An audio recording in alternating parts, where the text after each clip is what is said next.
Hello, ladies and gentlemen, and Yo, welcome to episode 45 of the Chadcast. Now, this one is a little important because I am joined today by the man, the myth, the legend himself, Mr. James White. How are you today, my friend? I'm doing well, thank you, Wesley, and yeah, thank you for having me on the show. Absolutely. Well, thank you for coming on. It's genuinely an honor. So, just we're just going to go right into the preamble that we were doing just before I started recording. World Championships just happened. You were obviously there, being the creator of the game. So, how did you feel about a hero that nobody thought was even really relevant in the meta? Taking the whole thing down and beating two Icelanders at that. Yeah, look, it was an absolutely incredible show. The World Championship was unsurprisingly a display of exceptional player skill across CC and booster draft, and I think um, to be frank, a lot of the naysayers around the format were sort of put in their place. To be honest, you look at some of the results that came out of the draft portion, and massive hero diversity across the 3-0 winning heroes.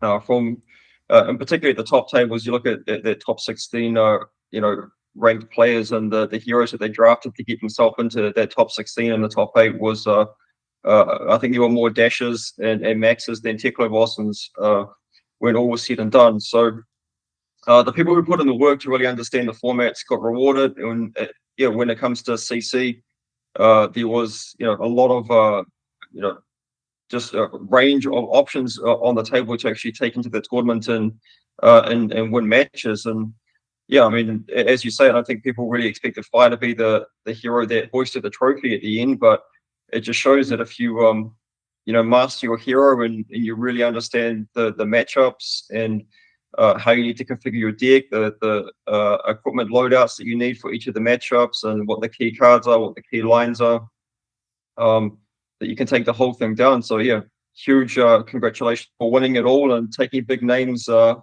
the way to doing so. Okay, yeah.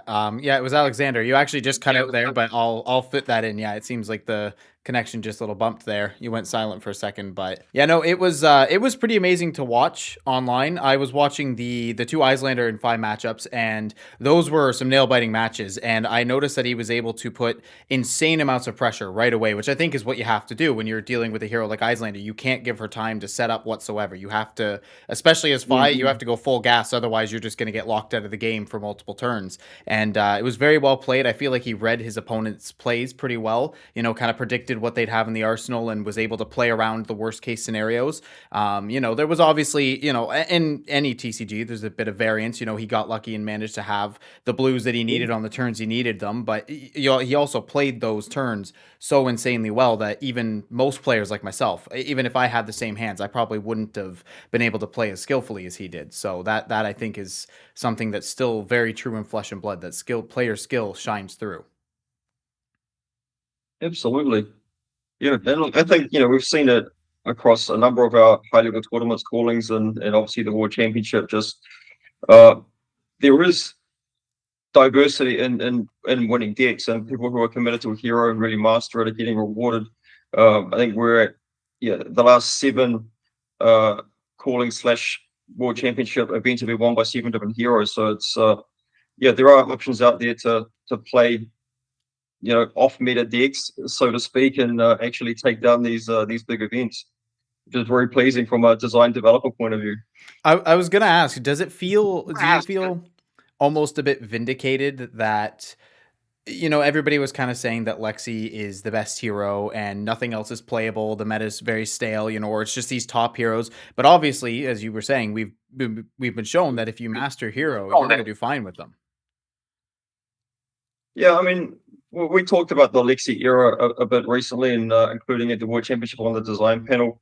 And I think, in our view, she was a great example of what a best deck, uh, you know, should look like and function like. But just the problem with Lexi is she outstayed her welcome. She was just the best deck for a bit too long, for a season too long, essentially. So I think it's true enough that people just kind of get sick of playing against the same best deck for prolonged periods of time.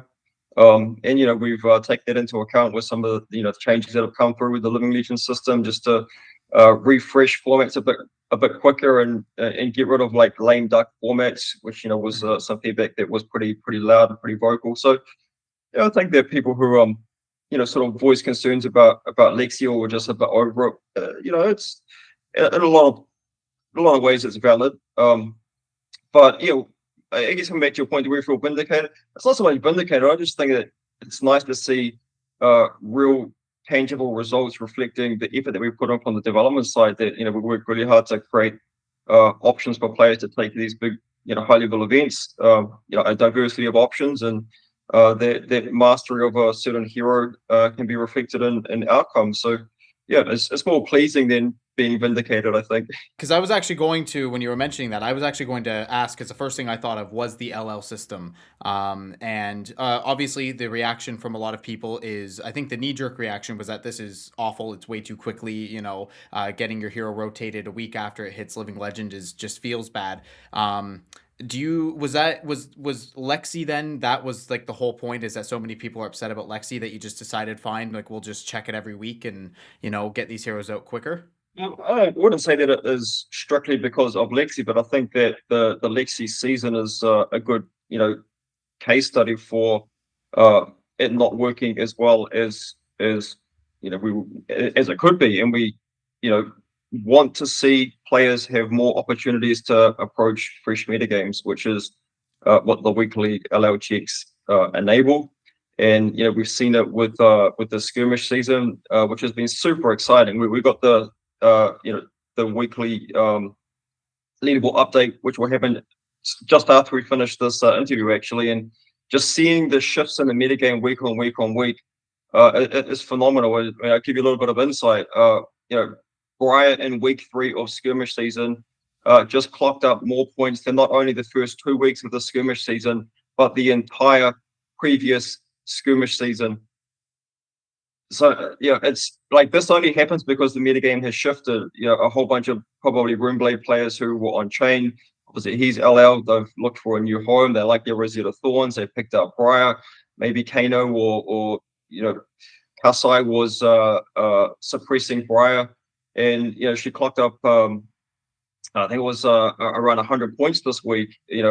Which is more than the previous entire skirmish season and in the first 2 weeks of this one combined. So just that's like one example. You'll see the leaderboard update when it comes through, but a whole bunch of other sort of off meta heroes have picked up pace as well. Like Riptide picked up a whole bunch of points, and Emperor went from being unplayable to picking up 56 points this week. So like for me, that's really exciting, and having that sort of dynamic metagame enabled by these weekly LL checks, I think is great for the game, and is great for players to be able to express themselves through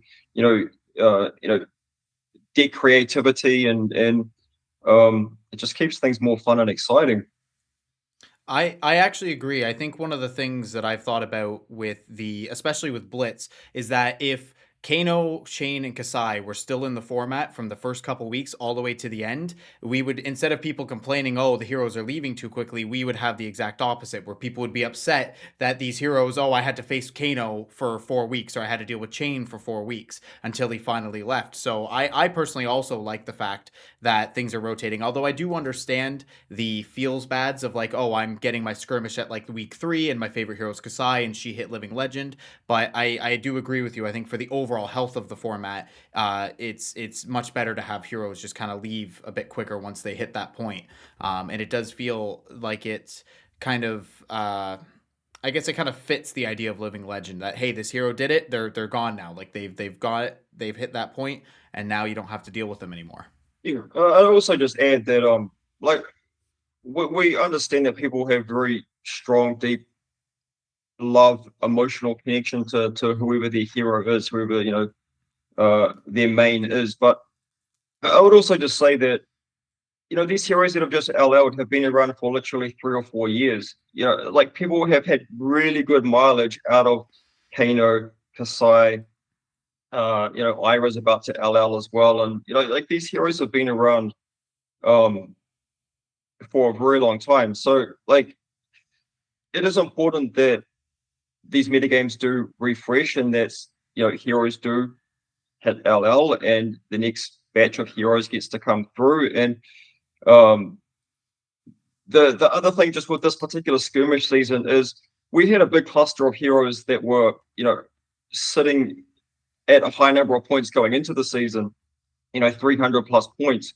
So it's sort of they've been sort of moving up the leaderboard sort of in unison. So it's not unsurprising that you know that sort of bundle of heroes have all ascended in this season. It was completely expected. That Chain, Kano, Kasai, and Ira would all LL, and there's a long shot chance that Dash makes it as well. Looking at the results that came in this week, I think that she probably will not hit Living Legend in week 4, but there is a chance. But yeah, people have had 3 or 4 years to play with these heroes and enjoy them, and now it's sort of time to move on to the next generation of heroes that are coming through. And the other really key thing for Blitz in particular that I just put out there is the next skirmish season isn't until August next year. So whatever comes out the back of this skirmish season is going to be your format for the next 8 months. So it's not like we're going to be just farewelling heroes left, right, and center week on week on week. It's like, yes, we've gone into a big surge of LLs, and then we're going to come off the other side of it, and it's going to be very stable for a good 8 months until the next skirmish season rolls around. And one other thing too is, I mean, very clearly the next set heavy hitters, you're also introducing 6 new heroes. I don't know if all of them are going to be Blitz legal. Maybe you're just doing some adult only, or or maybe some are just young only, like you did with Outsiders. But the meta is going to shape up quite nicely, and I think for Blitz especially, and I imagine it's a little difficult to design when there's so many heroes in a format that it gets a little too clustered. That there's just so many options. Now I know CC is the format that I believe you're still mainly designing for, because I know CC as well, you've mentioned before that you don't want it to be a format with 40, 50, 60 different heroes. You kind of want it a little bit smaller because you have to be able to balance everything, and when you get too large of a number, then it just becomes a bit of a nightmare to try and keep everything in line. Yeah, our development focuses primarily on classic constructed and draft. We do spend some time on Blitz, but it's certainly a small amount of time compared to classic constructed. And yeah, as you say, there's 15 new heroes coming into circulation in 2024. So yeah, I mean, with that many heroes coming in, we do need to farewell some out the other side as well. And look, for heavy hitters, I can tell you straight up that of those 6 heroes, all 6 of them, there are young and adult versions of them. So yeah, both formats get to enjoy an influx of new heroes. Okay, and I mean, obviously, the most important one so far is adult Kasai. I think there, myself included, I think a lot of people are very much looking forward to that because she's one of the most beloved heroes from Blitz, and honestly, I feel like probably the the only one that so many people have said that they've wanted as an adult hero. There are a lot of young only heroes, but it feels like Kasai is the one that everybody's truly wanted to come to Classic Constructed. And I'm personally very interested to see how the deck shapes up once we get more cards from heavy hitters and see, kind of the strategy that will open up with her. Yeah, absolutely. I mean, for my travels around the world, to the callings and pro tours and world championships over the last couple of years, Kasai has by far and away been the most requested hero to make into an adult. It's not even close. So seeing that much anticipation for her made it very clear that we needed to make good on that. And we're really pleased with how she came through in heavy hitters. Raise an Army in particular is an incredible card. Props to Brian Gottlieb for ideating that one, and I think it's a beautiful example of integrating her story into an actual game piece, and it ties together sort of like the motivation for why she has gone to the deathmatch arena. Different people have different motivations for being there, and for her, it's about amassing gold so she can use that to raise an army and go back and finish some business that needs to get taken care of back in Volkor.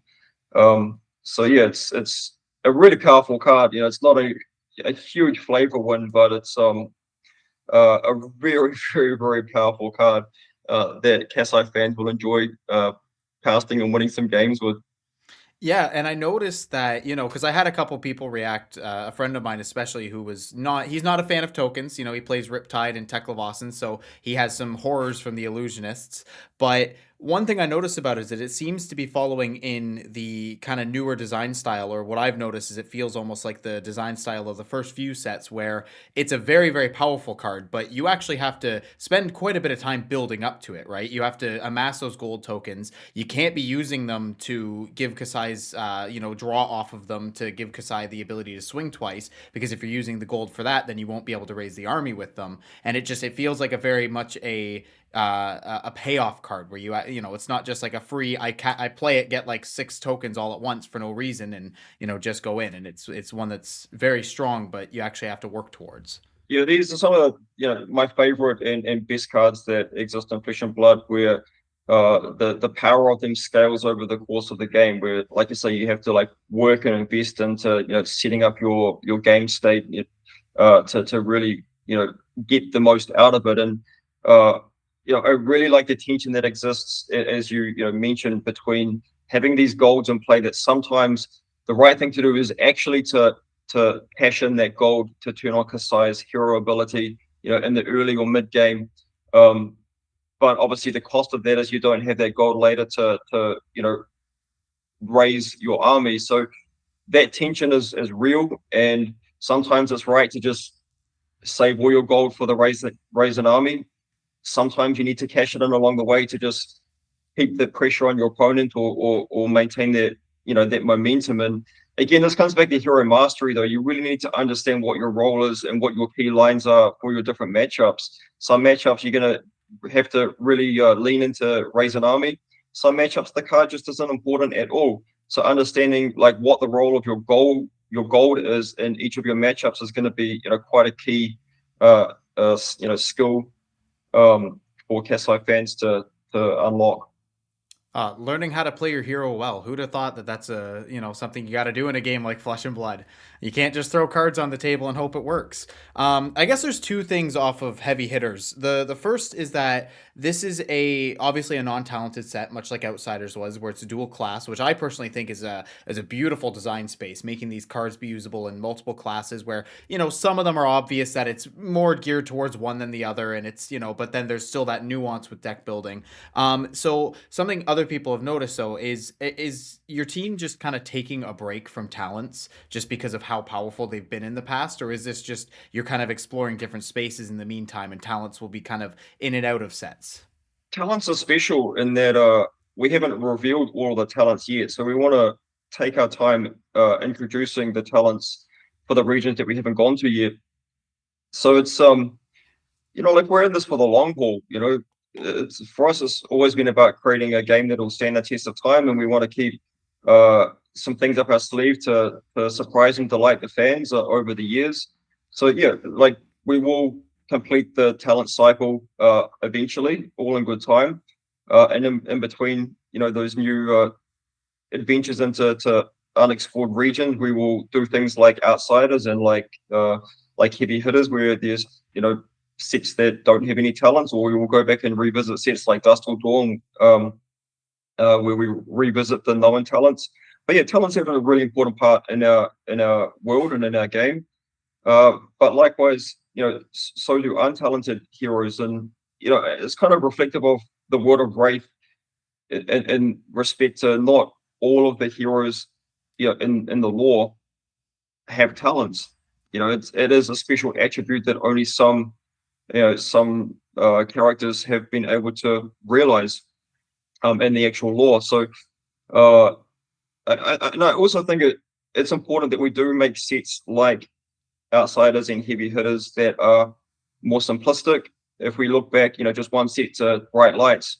Again, like Bright Lights didn't have talents in it, but Bright Lights was really pushing the limits of complexity in terms of mechanics in the set. Just a hell of a lot going on with crank and steam counters and evos and transforming stuff, and like there was just a high degree of complexity. And even if you look at like the word count on cards, like a lot of cards in that set, particularly at lower rarities, have a lot of words on them. Mhm. And that's a telltale sign that there's a high complexity just intrinsically baked into that particular product.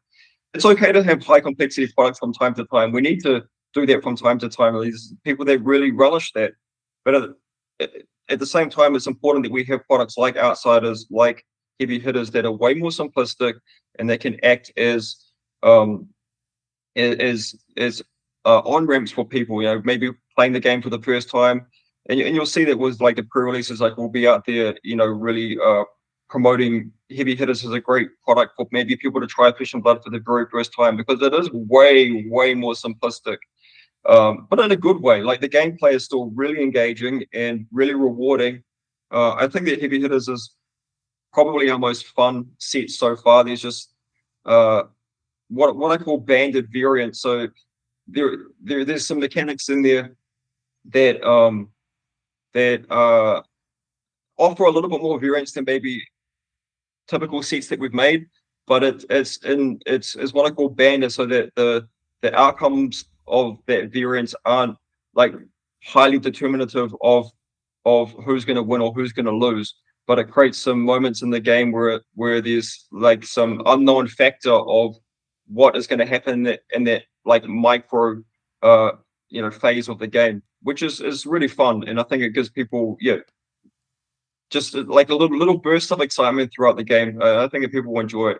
We really enjoyed it internally, including people who aren't even in the dev team. Like there was one thing that we did with Heavy Hitters was bring in people from outside the dev team to provide their thoughts and insight and feedback, and internally, like across the department, the people who came and engaged in it really rated it as being a very fun product. That's very good to hear. And the thing about a little bit of extra variance too that I like is, and I think it's also good for the game. I know Brian Gottlieb has also talked about this a few times. Is that it's also a way to let maybe slightly lesser skilled players have those big moments, even if they don't win the game. If they felt like they had that big explosive turn where the variance was in their favor, that's a good thing for players who might maybe because Flesh and Blood is a very skill determined game.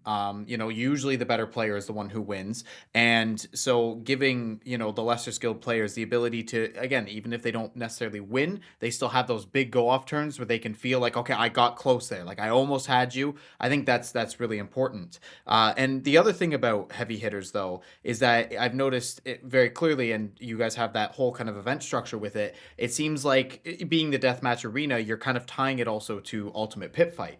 And so was that like kind of planned from the start, or was that just something you realized like along the way? So with the Ultimate Pit Fight, when it makes sense, we will include content and products to support that format.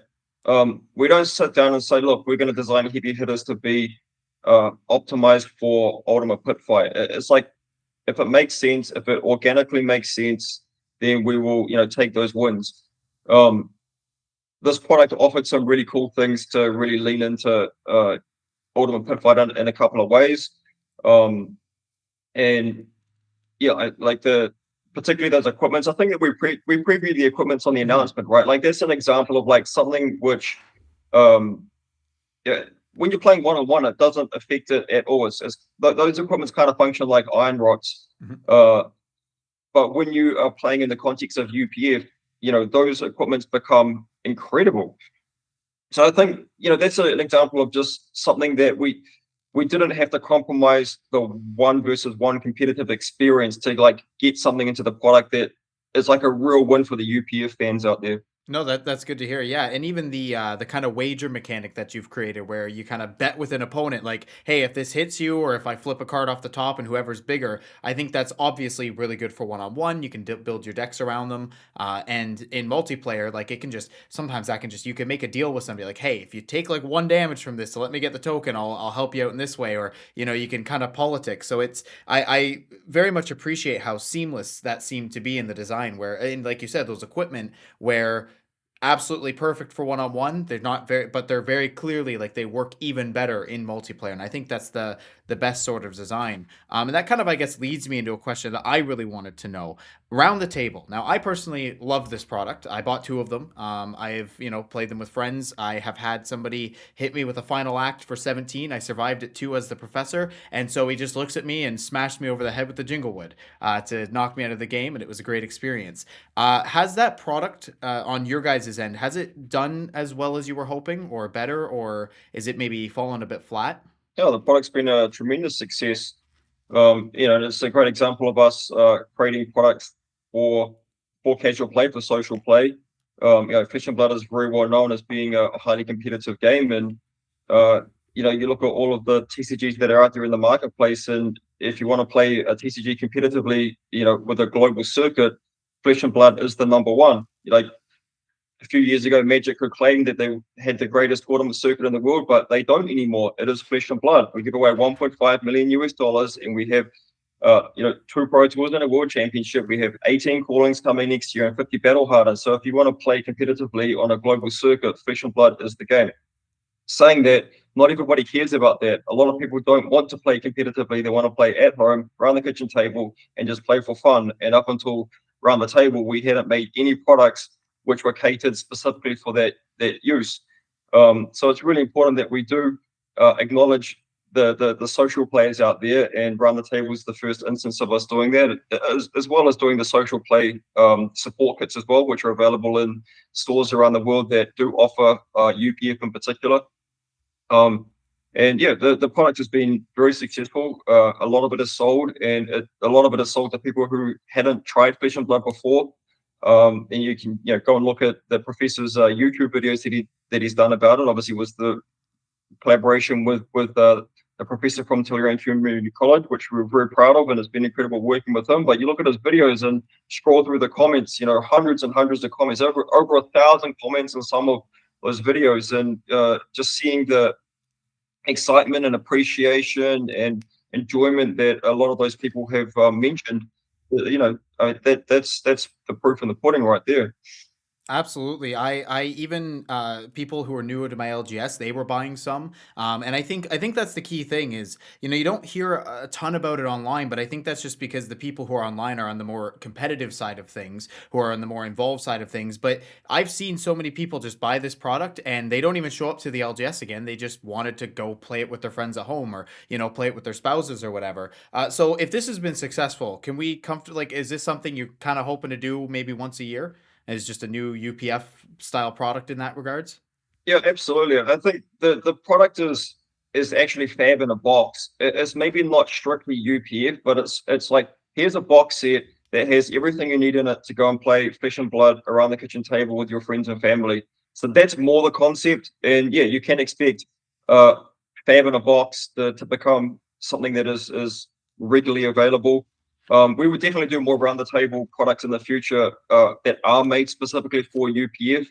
Um, but yeah, it's more fab in a box that you can expect to see on a more regular basis. Okay, that's very good to hear because I was a huge fan of the product. I'm looking forward to more. Just please, if it's gonna be kind of this, home style product, just don't release one with every single set like Wizards of the Coast decided to do, because a product like this I feel is the most fun when it's like a yearly event, for the fans of that format, because it just, you build up that momentum and it's a chance for you to be very creative with it. Because I felt like the heroes in this were very creative. Brevant being able to protect everything, and obviously Civic Steps is a card that's not only playable in multiplayer, but is a very good competitive card. Same with the Red Bittering Thorns with Ira, which I have to, obviously she's about to LL, but I believe I know Brian Gottlieb had also talked about that deck, and I noticed right away, because I tried it in one-on-one, that it was a very good deck to sit down at a Blitz event with. Not, overpowered, and it's not gonna, be the most powerful deck at the table, but much better. I believed it was a step up from your normal kind of Blitz precons for somebody just getting into the format, which I felt was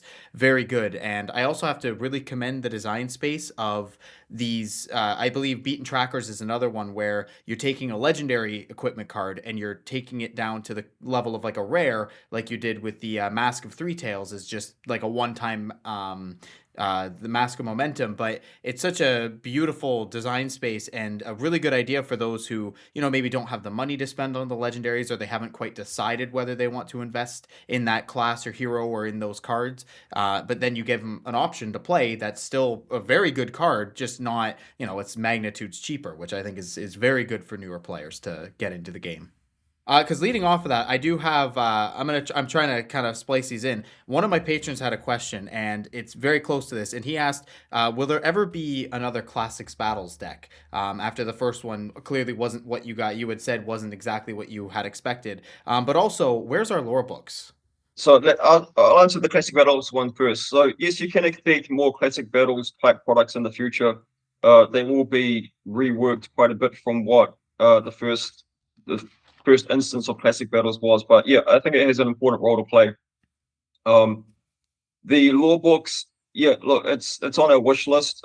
Some good progress was made on that recently with a new full-time writer joining the studio very recently. So we're really ramping up our in-house writing capacity, and I do hope that we can get the next book out there in 2024, and it can become a more regular thing. Okay, that's very good to hear. Yeah, I know. I very much like the idea of being able to purchase like just a paperback lore book. Like the first ones. Because I love the lore, but I'll be honest, not so much that I can sit there on a phone like scrolling on a PDF. I personally like a physical thing in front of me, so I believe so many fans would be willing to do that. But obviously, when you're making a game at this scale that's global, I mean, it's going to be what once you're printing it in Japanese, that'll be 6 languages. Like you have to make your priorities first and foremost. Because I know you've also mentioned, I believe in the last interview you did with Loyal to Ophidia, you had mentioned PVE kind of had to get put on the back burner for the same reason. Like you've got so many other things you've got to get done first that you just can't, do all of it at once. Yeah, I mean we've always been very focused, and just spreading yourself too thin is really risky. So unfortunately, things like PBE have had to be postponed. Yeah, it will be 2025 project or product. So yeah, look, just we need to make sure that we're doing the best that we can by the core product range, which is making the 3 big booster releases per year, and like the big goal for us was getting all of those to be draftable, which we have achieved. Starting with bright lights, every big set that we're releasing is draftable, and to a really really high standard. I think the products that are coming through are the best draft products that we've made, and yeah, also really addressing some of these other holes that were in our product portfolio, such as onboarding products. So you mentioned classic battles just before. So there is a product coming out in 2024 which is designed specifically for first play. It's not classic battles; it's a different SKU, but it is being designed explicitly for somebody to learn how to play Flesh and Blood and play their first few games with it. And we put a lot of work into that one. And things like Round the Table is another example of like creating a product that there was a massive hole in our product offering for social play. So some of these things have been given more priority than PVE or getting law books and things like that. But we're in a really good place, and we've welcomed a lot of incredibly talented people onto the team over the last 9 to 12 months, and we're in a good place to be able to start expanding and exploring some new areas, and you can look forward to different kinds of products coming through maybe towards the back end of 2024 into 2025. Just the lead times are really long in this industry. It's like a slow moving tanker, but yeah, I'm very excited about the products that are coming through into the future. That's very good to hear. And I think that's a very important thing for us all to remember is that, things take time, good things take time. Like you guys could be pumping out sets in a bunch of garbage without really testing it and not really caring, but that's I don't think that's what anybody wants. I would much rather things be at a slower pace, but have quality over quantity because just I don't want to deal with a game that just gets pumped out all the time and you just don't get to enjoy whatever it's done. Now, you did mention all the sets being draftable. So, is it safe to say that the expansion slot has kind of replaced supplemental sets? Pretty well much. Yeah, I wouldn't say that you would never do a supplementary set again, but it's not on the roadmap. Like, I think it's really important that we're offering 3, draftable or limited compatible sets per year. Like, people really like playing Sealed Deck and Booster Draft, and for a competitive play circuit, like we want Booster Draft to exist to support programs like Road to Nationals, Pro Quests, callings in the Pro Tour World Championship, and you will see Seal Deck and Booster Draft coming back to the calling circuit in like quite a reasonable frequency in 2024. Obviously, starting with the calling Queenstown with the Heavy Hitters World Premiere and calling double header. So that's obviously both Heavy Hitters Seal Deck and Booster Draft. But as we move further throughout the year, you will see more limited calling events. And look, I think for some people out there, they love playing Flesh and Blood, but maybe the time poor. And limited is a really great way for people who don't have the time to go and build decks and learn all the matchups, but really, really love the game. And oftentimes are really good at the game, but they need that limited format to satisfy their needs and wants of what Flesh and Blood is. But yes, expansion slot I think has been very successful, and it gives us a lot of flexibility as well to be able to get tools into circulation to buff certain heroes, and you can see it with the Arachne specialization that we previewed a week or so back. That's an example of like Arachne is a hero that needs some love. Here's a card specifically for him that we believe is going to be quite impactful for the Arachne players out there. And it means we can do it more frequently than with the supplementary set model, which was like, we're releasing about one per year, right? It's just a long time between drinks when you have to wait a whole year for a supplementary set to roll around. So I think the expansion slot is very positive in that respect. And it means that every product that we release has something for everybody. I think that's quite important as well. Yeah, I felt like supplementary sets too, as you've expanded into more talents and more classes.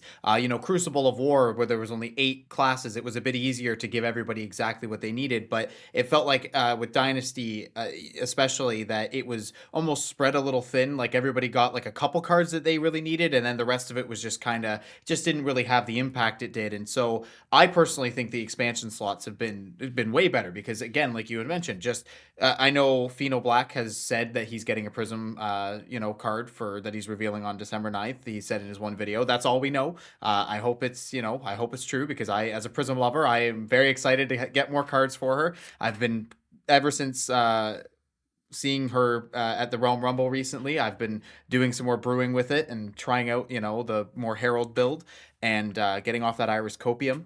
So, and I just love that, even though, I'm excited for Adult Kasai, but even if I wasn't a Brute Warrior or Guardian player, if I am an Arachne player, well, there is something at least to, I'm probably not going to buy boxes, but at least you've got a card to pick up. You can now tinker around with your deck. You can now, experiment with things. Also, that new weapon, which looks incredibly powerful, but again, following that same design line, like you have to build into it. It's not just free value. You have to kind of use it, throw it with the flick knives, and then bring it back. You had to pay the silver for it. So it's just, I personally, I did put out a tweet a while ago that I think the expansion slot's just better than the supplemental sets because it does let you drop in things that the meta needs, and possibly the next set. Well, I guess you can't do it like right in the next set because you got that lead time. I know you have to print things in advance, but just I assume offers you a lot more flexibility than having to wait till that once a year time to drop a full set around it. So I know, you've got about 5 minutes, so I guess I'll just get a couple more questions. Sorry to the rest of the patrons. I'll just get a couple in here. The first one, I guess I will do is kind of more towards the collectability side because we've talked about a lot of playing stuff. So let's go to collectors for a second. So this is coming from Eric and Transient Fire. I'll just kind of mix them together. So with the kind of the prizes going towards things like gold foils and especially the judge packs being like really good versions of these new cards. So Transient had asked, like, how do you kind of get with the focus going towards those rather than like what's in the sets? How do you get stores, box breakers, and high spending collectors to want to open up a lot of the product to prevent the spiking of competitive cards, kind of like Warmongers and Codex of Frailty? And then also, like, the other question too is with the judge packs is if collectors are upset about it, why not, like, will these reprints continue, or do you plan on ever using like alternative art for those? Yeah, so I think that the booster sets have a lot of value for collectors in them, particularly with the marbles. I'll be honest. I think that the marbles in bright lights fell really flat. I personally was quite disappointed with them. Other than Micropotent himself, like Micropotent is what a marble should look like, but the Evo marbles were not my cup of tea. So yeah, like you can expect marbles to be more like the dragons and the angels. Like that's what marbles should look like in Micropotent. Beautiful borderless, full art, Yeah. just custom, text box stuff like that. That's what Marvel should look like, and I think they look exceptional. And our heroes as well. Going back to, I guess, Starvo was the first Marvel hero, although we didn't have Marvel rarities back then, but we did it with Icelander and so on. So you can expect to see beautiful looking, like really, really visually distinct marbles in our sets going forward. That they're there for the high-end collectors and the people who want to really bling out their decks. So I think that's a big reason to open a lot of displays for the collectability point of view. As far as Judge Pack goes, look, our judges work really hard. We can't run organized play without the incredible judge community that we have, and we really appreciate the services that our judges provide the community, and it's important that we recognize that through offering them some beautiful cards as well. So that's what really the intention of the judge packs are, is just a gesture of our appreciation for their service, their work. You got to keep in mind that these people are also giving up the opportunity to play in events. So yeah, look, we will continue to doing the judge packs, and like I don't really understand where the complaints are coming from around the judge packs. If people desperately want the judge packs, they could join the judge community and the judge program to assist with their events. But yeah, look, as you can see, we're giving the judges through the judge packs some of the best cards in the game in their special adjudicated version frames, as a way for them to be proud of their contribution to the community and to the game, and as a bit of recognition for their service. So yeah, can expect it to continue. Okay. I mean, I personally have no issue with the judge packs existing. I think the main issue I've heard is that some people do feel like they are better versions than, previous. So like Art of War, for instance, some people think that the judge promo is way better than, let's say, Arc First foil, which I don't believe to be the case whatsoever, because I mean, the whole point of the first edition versions being as coveted as they are is because they are the first edition versions, right? But that seems to be, at least to me, what the main complaint is. But I don't know. For me, I'm personally fine with judges getting good promos, because, like you had said, they put in a lot of work. I mean, you look at some of these events; they're on their feet for good 16-hour days sometimes, just running around and trying to make sure everything runs smoothly as possible. Yeah, I mean, look, different strokes for different blokes. Some people are going to like the Cold Foil Art of War. Some people are going to like the first edition Arcane Rising version. I mean, you can say the same about Command and Conquer. Uh, Personally, I like the Arcane Rising first edition version more than the playable version that we did. I just like it. It's the OG. Very Probably iconic. I'm in the camp where I would prefer the OG Art of War as well, but some people will like the Cold Foil version. I think that that's a nice thing to exist, where we give people options for what version they perceive as being more valuable or prestigious, or whatever. Just like gravitate towards the thing that you like, and and show the judges some appreciation and love along the way, please. Yeah, I mean, this game is for everybody, so we need to take the time to appreciate everybody in it. Because, as you said, you can't run events without judges. It's just not going to work. So we'll do just one very quick one, and then the last one. So this one is just from Bruno. Have you ever considered using developing a mobile app for the kind of pairings and events, with where you can, rather than using the web page and having to refresh to see if the next round is set, like an app that can just straight up ping you a notification saying the next round is up, here's your opponent? Absolutely. We are investing into our IT infrastructure and build out, and like some kind of app that does what you're talking about will be available in the near future. hopefully sooner rather than later.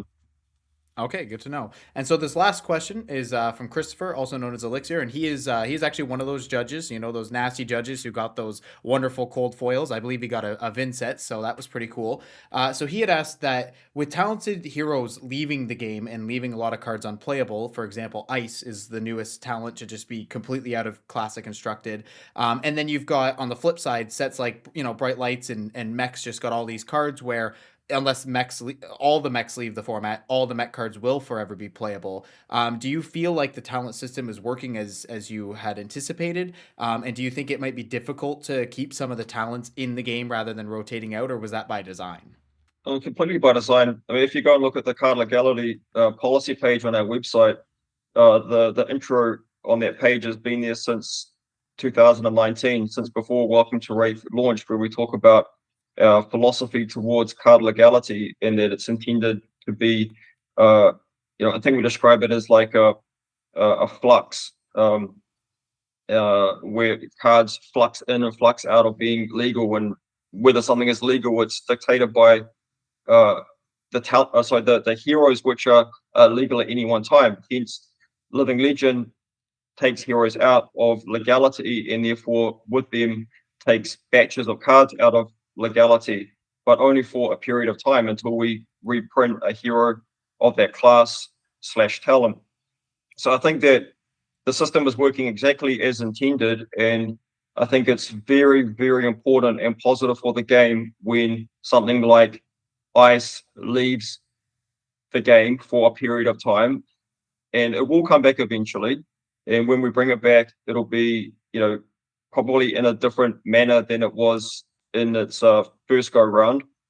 You can see that with Light Illusionist and Shadow Runeblade as well. The first go round, uh, the kind of ways that Prism was played is very different than how Prism Awakener of Soul is played. These more modern versions of Prism's second incarnation are way more hero focused, and way less sort of well, obviously you don't have the original Luminaris, so it's way less about building like a massive board of you know death by a thousand cuts.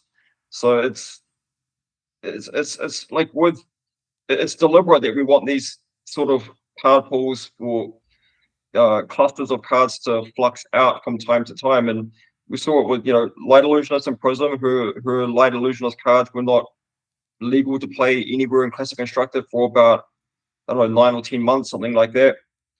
The Shadow Runeblade card pool was the same thing, and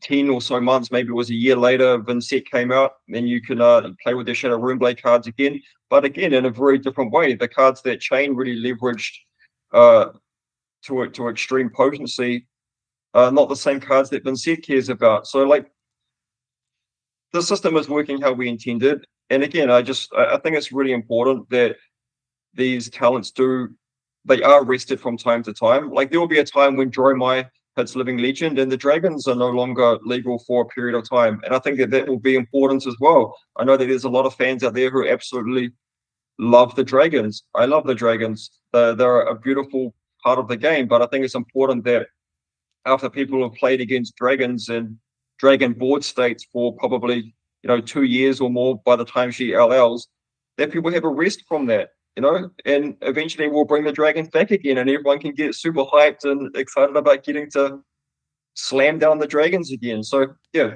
it is working, and that was the intention. Okay, that's good. Yeah, because I mean, and for the dragon part, like I love the dragons, but I love the angels a little bit more. And considering the dragons are my worst enemy, I am fine to see that happen and take a break from that for a little while. So is there anything else that you wanted to mention here at the end before you got to go? Thank you for having me on the show, and all of the hard work that you do to create content on a regular basis. And likewise to all the other content creators out there, we really appreciate each of your effort to keep the community informed and entertained. And myself and the team at LSS, we do tune into a lot of the content that is in the ecosystem. And we appreciate people's efforts to express their thoughts and feelings towards the game and the format and things like that. And we love hearing that feedback, whether it's positive or neutral, or people have expressing frustrations. It's all good stuff, and we know that it's all coming from a place of passion. Um, but look, I think the game is in a really great place right now. We're pretty happy that uh, everyone gets to have a little bit of a rest from the ice meta, and we are getting, we are now at that point where we've sort of moved past what we refer to as Fab Phase One. With the LLing of Icelander, in my view, she was the last of the heroes that was really, essentially cheating on action points. So with Voltaire gone, and now Icelander being that last hero, which has just had sort of unbridled access to cheat on action points. We're really moving into this era of the game that we've been looking forward to for a very long time internally, and it is the sort of meta game that we've been playing in house for quite some time. Um, and I think it's going to be a really enjoyable period of time for Flesh and Blood players around the world. Great events coming next year. More investment than ever from us into events and organized play circuit. And we're at the point now where we're able to give people a lot of visibility over the event schedule as well. At World Championship, we announced Pro Tour Amsterdam going all the way through. I think it was in back end of June or July. And later in December, in the next maybe a week or so, a couple of weeks from now, we'll be having that big OP announcement on fabtcu.com, which will give more insight into the battle hardens and the callings, which are coming up as well. But with 50 battle hardens, 18 callings, and the 2 Pro Tours and the World Championship, there is going to be some, Flesh and Blood coming to your neighborhood, wherever you are in the world, and a lot to look forward to in 2024 and onwards. Absolutely. I'm so glad that this game did not die, a couple of years ago, like everyone was saying, because seems like the future is very bright. So thank you, James, for coming on. I very, very much appreciate it. I know all the viewers do. For any of the new viewers, if you enjoyed this and you're watching on YouTube, you want to hit that subscribe button, please do. Or if you're watching on any other streaming platform, then just enjoy it, I guess. I don't know if there's like likes or anything else on all these other ones, but this has been an absolute blast. And I very much appreciate you for coming on. Yeah, thank you very much, Wesley. Appreciate it. And subscribe. Hit that subscribe button right now. All right, I appreciate it. So everybody, Thanks. I hope you guys enjoyed it, and we will see you in the next one. Bye-bye. If you liked this video and wanted to support me, consider checking out my Patreon. There's extra bonuses like Talishar card sleeves, early access to videos, and even your own GigaChat card. And to those who are already supporting me, you have my undying thanks. It's because of Chads like you that I can continue to do what I do. So please, stay Chadly, my friends.